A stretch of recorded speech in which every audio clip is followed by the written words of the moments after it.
Good evening, I'm Klaudia Czerwińska and you're watching World News Tonight live from Warsaw. On Sunday, Warsaw saw hundreds of thousands of Poles join two separate support marches organized by two presidential hopefuls just a week ahead of the presidential runoff. What does the turnout tell us about who could take this highest office in the country? More on that in just a moment, but before we jump in, let's take a look at the latest headlines. Romania's president-elect Nicușor Dan visits Warsaw for his first foreign trip ahead of Poland's runoff election. Russia and Ukraine complete the largest prisoner of war swap since the start of the full-scale invasion. Germany is considering bringing back military conscription starting next year. The Polish capital on Sunday briefly became a battleground for the votes of the undecided as the country heads into a runoff presidential election on June 1st. Supporters of centrist Warsaw Mayor Rafał Trzaskowski and conservative historian Karol Nawrocki took to the streets in droves to show their support for their candidates. Sonia Gatabiszczan attended both marches and has the inside scoop on the highlights of the day. On Sunday, Poland's capital became a playground to win voters as the race for the country's highest office enters its final week. There were two political rallies happening on this day, each in support of one presidential candidate. Najwyższy czas. It is high time for honesty to win. It is high time for integrity to win. It is high time for justice to win. It is high time for truth to win. This is what these elections are about. Rafał Trzaskowski is the Warsaw mayor and a candidate of the centrist ruling Civic Coalition, representing a pro-EU, pro-NATO approach with an emphasis on women's rights and abortion access. Prime Minister Donald Tusk was by Trzaskowski's side at the rally. I see this Poland, a Poland of honest people, a Poland of people who believe in a bright future, in their families and in their cities. Yes, you have reason to believe in our homeland, because you have reason to believe in yourselves. Never before have the words, "This is Poland," rung this true. The Polish press agency estimates that roughly 140,000 people attended Trzaskowski's march. I'm supporting Trzaskowski because he has proven that he supports European Union, that he wants this country to move forward, that he wants to unite and not to divide. Rafał is guided by empathy. He's able to relate to people who need help. You can see how much Warsaw has done for people with disabilities. This wasn't done by Law and Justice, and it won't be done by Nawrocki. He is a guarantee of a good future, of together work with our government. Aside from having influence over military and foreign policy decisions, the Polish president also has the competence to veto legislation. The current Polish president, Andrzej Duda, has vetoed or threatened to veto initiatives coming from the ruling government. Experts suspect that should Nawrocki become president, a similar trajectory could follow. Victory of the mayor of Warsaw would make decision-making process of the state much smoother because he is from the same party as the prime minister. The conservative historian Karol Nawrocki is a candidate of the largest opposition party, the right-wing Law and Justice, with a notably more Eurosceptic approach. According to the Polish press agency, it is possible that around 50,000 people attended Nawrocki's rally. This is a march for the future, not a march for power. We will win to show that Poland is great and that it's worth being Polish. A recent poll showed Nawrocki and Trzaskowski tied at 47% each, with 6% of voters still undecided. The second round of Polish presidential elections is set for June 1st, and the current president, Andrzej Duda, will be leaving office in August. From Warsaw, for TVP World, I'm Sonia Gatabiszczan. What some call a return of a favor, others have called a firm sign of support for presidential candidate Rafał Trzaskowski. Upon his first official foreign visit, Romania's president-elect Nicușor Dan met with Polish Prime Minister Donald Tusk and gave a speech at Rafał Trzaskowski's gathering as Karol Nawrocki's march took place in parallel in the Polish capital. Could this support sway more undecided votes to change their mind? Zuzanna Jurek has this next report. As the Romanian president-elect Nicușor Dan and the Polish Prime Minister Donald Tusk climbed the stairs of the Chancellery in Warsaw, Two presidential candidates, the centrist mayor of Warsaw, RAFAŁ TRZASKOWSKI, backed by the ruling Civic Coalition, and the right-wing Karol Nawrocki, backed by the opposition Law and Justice Party, marched through the streets of the capital with their eyes set firmly on the prize, the presidential palace. And Dan's visit is no coincidence. The Romanian politician and former Bucharest mayor is clear in his intent to support the centrist presidential hopeful. I came to Warsaw today because we have the same values and we have the same priorities. I came to thank you for your support, as Poland has always shared Romania's path in Europe. The Romanian president-elect is seen returning the favor extended to him by Tusk in his winning bid on May 18th. In a way, we're seeing a symmetrical moment. If first it was more about, let's say, the Polish endorsement, now perhaps it's the Romanian endorsement, the winner perspective or the ideological perspective, which matters. In a social media post ahead of the Romanian runoff last week, Tusk urged Romanians to defend their country and all of Europe, which, according to some experts, is the same battle being waged in Poland. There are two very conflicting visions for the future of Poland, and on the one hand, the mayor TRZASKOWSKI is presenting this open, forward-looking, cooperative Poland that wants to do business in the world, and on the other side is this vision of all the reasons why the liberal democracy faces problems in the modern world. But while Dan looks to encourage a firmly pro-European vision in Poland, his former opponent George Simeon offered his support to the conservative Nawrocki. Everywhere in Europe, the nations are waking up, and we will not allow the neo-Marxist ideology and the Green Deal to take place. This is a new form of communism. We will oppose illegal migration. We will stop the anti-American change in Europe. But it's not just a convergence of worldviews that is inspiring these reciprocal messages of support. First of all, there is a big similarity on the progressive side because both candidates are mayors of the capital, both Warsaw and Bucharest. Separate from that, I think we have a similarity in terms of ideology and attachment to MAGA of this time of the conservative candidates. I would say another similarity, and that would be the final similarity, is the fact that we are seeing very polarizing environments. But while similarities may be abundant, it will ultimately be a narrow margin of 6% of the so far undeclared voters who will determine whether on June 1st, Brussels breathes a sigh of relief, as it did following Dan's victory. For TVP World, Zuzanna Jurek. It's the largest prisoner swap to date since the start of Russia's full-scale invasion in 2022. 1,000 prisoners of war from both sides were exchanged. The Kremlin said it would present Kyiv with a ceasefire draft once the swap is complete. But as the Sunday swap comes to an end and Russia continues its relentless drone attacks against Ukraine, what sort of ceasefire will Moscow offer Kyiv?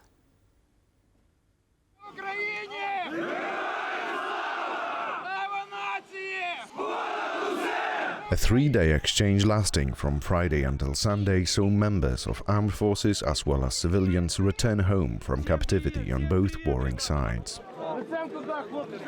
Russia and Ukraine have each released 1,000 prisoners of war. Upon leaving the buses, they stepped into the embraces of loved ones as war-torn families were finally reunited. I'm shocked, to be honest. These were a difficult 17 months, very difficult, but everything is fine. I am looking for my husband. It happened on the Kursk front line. There is no information whatsoever. Where he is, how he is. 6 months. Maybe the other released prisoners of war will recognize his photo and share some information. Among them were soldiers, privates and surgeons of the armed forces of Ukraine, as well as some members of the National Guard and the State Border Guard Service, the Ukrainian President Volodymyr Zelensky said in an evening address on Saturday. We'll secure the release of 1,000 of our people over the course of these 3 days. But the task is to release absolutely everyone who is currently held in Russia. And this is a common task for our intelligence agencies, our diplomats and our entire state. It is clear that this is not an easy task, but it must be done. Sunday marked the last day of the exchange, with 303 POWs returning home. So far, this has been the only concrete step following the direct talks held between representatives of Ukraine and Russia on May 16th in Istanbul. Our first priority was people, and that's why we negotiated to free 1,000 people, and we reached to a conclusion, reached to an agreement to exchange 1,000 people. However, the Turkey meeting brought Ukraine no closer to the main item on its agenda, an immediate and unconditional ceasefire. The Kremlin said on Friday that once the swap comes to a close, they will present Kyiv with a draft proposal. So far, the prisoner exchange has been the only concrete step in the negotiations, and the lasting truce remains uncertain, with many question marks still in the air. The Russians are desperate to take as much as they can grab. They know that at some stage talks will begin, even if they are pro forma and don't have much substance. So they want to grab as much as possible, and they are pushing steadily. And as some families are reunited with their loved ones and others still await their safe return, attacks continue, with Russian drones targeting Kyiv over the weekend.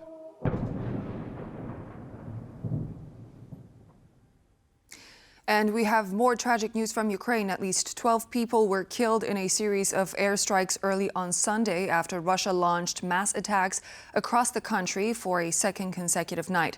Joining us now is our Ukraine correspondent, Oz Kataji, who has the latest. Good evening, Oz. So what are the numbers behind the strike and which areas were particularly affected?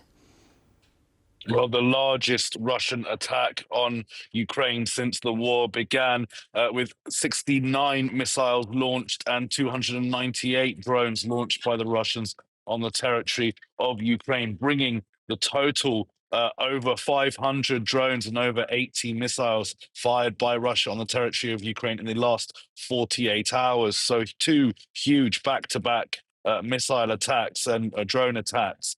Yeah, there have been casualties. 12 people have been killed, 60 wounded. You asked where the worst hit. 3 children were killed in Zhytomyr region of Ukraine. So again, a really painful day for the Ukrainians. They've been dealing with this kind of bombardment, really that seems to have escalated since those negotiations were supposed to begin between the United States and Russia, that have achieved very little in the terms of meaningful progress so far. Now, President Zelensky spoke directly about the Americans in his statement in response to these attacks, saying the silence of America, the silence of others in the world, only encourages Putin. Every such terrorist Russian strike is reason enough for new sanctions against Russia. Now, the EU foreign policy chief, Kaja Kallas, also called for further pressure to be put on Russia in light of these attacks. Let's take a listen to what she had to say.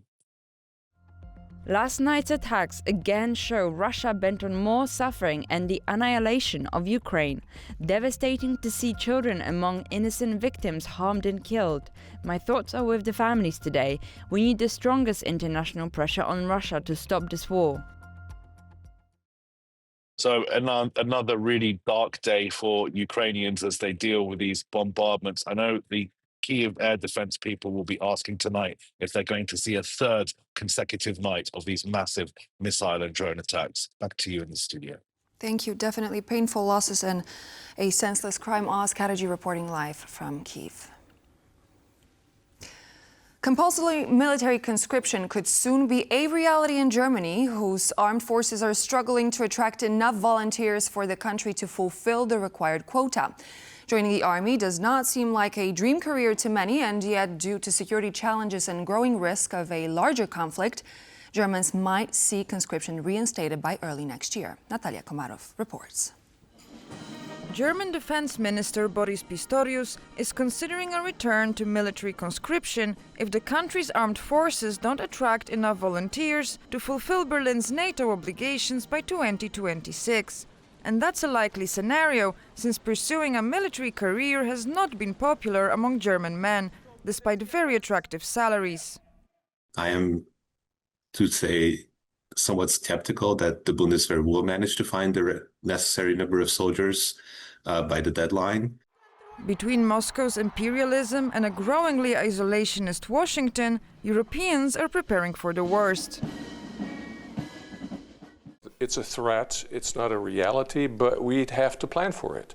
We'd have to plan, and it can become real because it is very unlikely that Vladimir Putin is moving. He hasn't shown his willingness to adapt to the situation and to compromise quite yet. Only a handful of European states didn't give up compulsory conscription after the end of the Cold War. But since Russia annexed Crimea in 2014, the region has been pushing for stronger security measures. Ukraine, Lithuania, Norway, Sweden and Latvia have already reintroduced compulsory military service, while the United Kingdom and now Germany are thinking about it. However, experts are not convinced that a compulsory draft would meet the challenges of modern warfare. We have a lot of data on that from the war in Ukraine, from both sides. And that is to say that professional soldiers are still far and away more effective than conscripted soldiers and suffer, and this is very relevant for Europe, suffer significantly fewer casualties. Poland opted to encourage civilians to willingly join the part-time territorial defense force and launched a Train with the Army program, which proved so popular that people line up every weekend for training sessions. We moved from a shooting range to the naval base. Here, we teach elements of sea rescue. All trainees will have a chance to get on a life raft, to get a feel of what it's like to be on the water, how a raft behaves in the waves. We have a motorboat to simulate the waves. For most Poles, or even most Eastern Europeans, the war isn't just something happening in Ukraine. From disinformation campaigns and irregular cyber attacks, to sabotage operations and manufactured migrant crises on external EU borders, Moscow's actions are leaving little place to doubt its aggressive intentions. We've known the Russians for 500 years, and we know that they only respect a counterforce. And that's why we don't want to be a Russian colony again, and we will do whatever it takes to prevent it. The Polish government is currently working on a nationwide program of military training for men and women. Prime Minister Donald Tusk announced the program will be ready by the end of the year. For TVP World, Natalia Komarov. As we approach the runoff of the presidential election in Poland, the pressure is rising and the stakes are extremely high. 2 parallel marches took place in the heart of Warsaw on Sunday, showcasing the support for each candidate. How are the events of the past few days, including debates and rallies, going to shape the final results? Jovanka Jakubek-Lalik, Associate Professor at the University of Warsaw's Faculty of Law and Administration, joins me now to share her perspective on what will happen next. And there will be a lot happening. Jovanka, always a good day to have you back in the studio, so thank you for joining me on the program. Thank you for inviting me. So let's take a look at the both marches. Both marches have taken place in Warsaw as of Sunday. How would you assess the events, and what is your take? What caught your attention during those two as you looked at them? Well, first of all, both of them were very peaceful, so there were no violent incidents, at least not something that we should pay attention to. And there were some concerns that maybe the supporters of two opponents in the presidential race might be willing to also engage in some, let's say, more violent discussions. Both marches, you know, when you looked outside, they looked quite similar. So there were a huge number of flags, huge crowds of people. However, I think that the march supporting Mr. Nawrocki was still smaller than the march supporting Rafał Trzaskowski. However, even though that they looked similar, they were at the same time also the place where they were happening was quite close. But the rhetoric used during those two marches was really different. And I think that also looking at the supporters, one part of the supporters, so those who were supporting Mr. Nawrocki, were the ones who were looking at the glass which is full empty, and the supporters of Mr. Rafał Trzaskowski were looking at the glass which is half full. So even though that they are looking at the same picture, they see different results. You mentioned the figures. We know that according to the data provided by Polish press agency, the turnout for Rafał Trzaskowski was higher. Do you think that this is going to be reflected somewhat in the vote that we're going to see take place on Sunday? Well, the role of this kind of marches is to gather support, to also convince people that the candidate has a significant support. Because what we need to remember in this election is that both candidates will be running very close. So all the opinion polls suggest that they are extremely close. It can be a matter of less than 100,000 votes, the difference that will finally decide who will become the next Polish president. So it is indeed a very tight race. The role of this march is to convince the people that the candidates are supported. And also what was different between those two marches is that during the rally for Mr. Trzaskowski, he had a lot of guests, supporters from other political parties, the new Romanian president-elect who was supporting him, also the wife of Rafał Trzaskowski was supporting him. Mr. Nawrocki decided to speak only on his behalf, so there were no external support, not from right-wing parties, which was also considered by some of the commentators. So he was only speaking on his own behalf. So you mentioned the guests. You mentioned Mr. Nicușor Dan, who is Romania's president-elect. They had the runoff of the election on the day when we had our first stage of presidential election here in Poland. When you look at his presence there and at the speech that he gave during Rafał Trzaskowski's rally, do you see this to be a significant symbol that could potentially tilt the balance of power when it comes to who's going to vote for who? It was indeed a very symbolic support. So this endorsement from the pro-European new Romanian president was a very important part of this march, because this is actually the very big difference between those two political camps. So the liberal, pro-European, very inclusive camp, which is led by Mr. Trzaskowski, and conservative, much less pro-European, some even say that actually anti-European camp of Mr. Nawrocki. However, he still claims that he is not a party candidate but a civic candidate. But it is quite clear. But he receives backing from Of course, the backing from the main opposition party, which is Law and Justice, is very evident. So here the difference in two narratives and two stories that the candidates are telling is very obvious. As we're looking both at Trzaskowski and Nawrocki and the polls, they seem to be neck to neck. We discussed it before we went on air, around 46 to 47%, so a very, very small margin. This final stretch, the next 7 days, what do you think are going to be the points of focus for both of these candidates when it comes to collecting more votes from those who are undecided? Indeed, those undecided voters are the group which will be the object of interest of both candidates. So both of them will really need to make a lot of effort to gain those votes, because, as I already mentioned, it can be less than 100,000 votes that will decide the future of who is going to become the next Polish president. So indeed, it will be a tight race. And here we have around 2 million of voters who didn't show up during the first round of the elections. So some part of them might be mobilized in the second round. They might be more inclined to go to vote because they are aware that the stake is quite high. But also we have, from the people who voted in the first round, around 40% of the people did not vote for those two candidates. So those are the people... There's a lot of voting distribution that is going to take place. Precisely. So still, maybe some of them will decide not to vote because their favorite candidate did not make it to the second round, but some of them for sure will go and vote, and to whom they will decide to pass their vote is going to be a very crucial decision.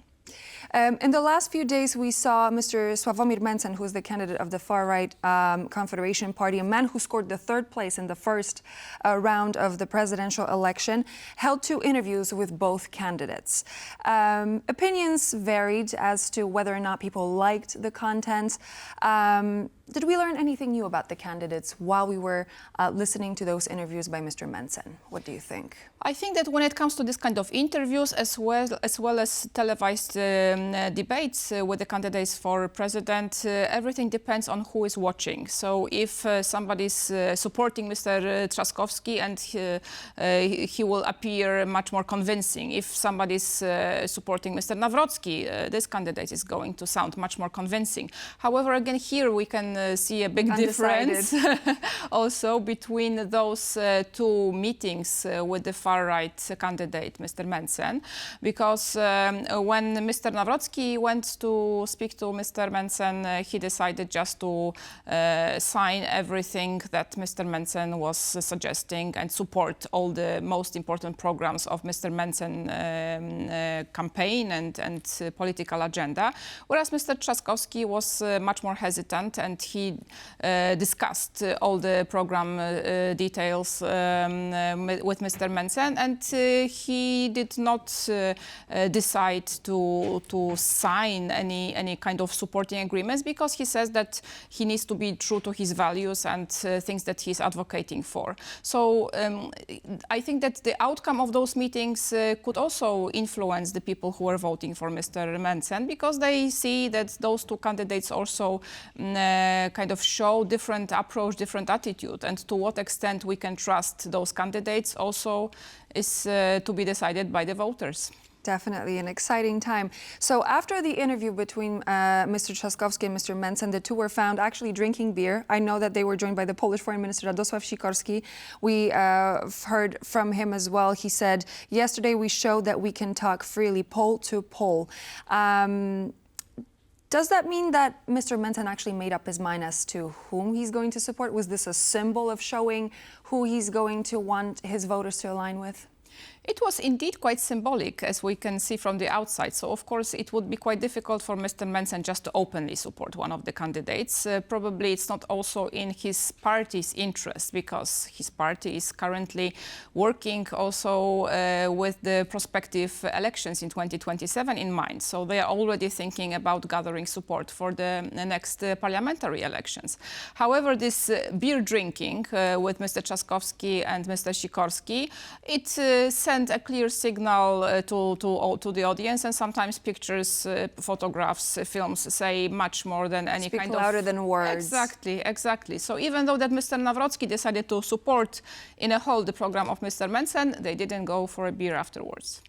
I wanted to ask your opinion on, is it better for the Prime Minister and the President to be from the same political spectrum, or is it better for them to be from the opposite political spectrum? What's your opinion? Because that's a big part of the discussion we had ahead of this runoff election. Well, in the Polish political and legal system, constitutional system, president has blocking powers. So the president is, has the power to block the legal initiatives of the government, so refusing to sign the acts of parliament. And this is potentially quite problematic, because if the government is trying to pursue the agenda of reforms and president is not willing to support any of them, we have already the situation for 1 year and a half where many reforms which the new liberal government wants to introduce are stopped, blocked by President Andrzej Duda, who is coming from the opposite party. So should Mr. Nawrocki win the elections, for sure there will be, the government will be still blocked, maybe even to a larger extent, because Mr. Nawrocki also seems to be much more radical than Mr. Duda, so current Polish president.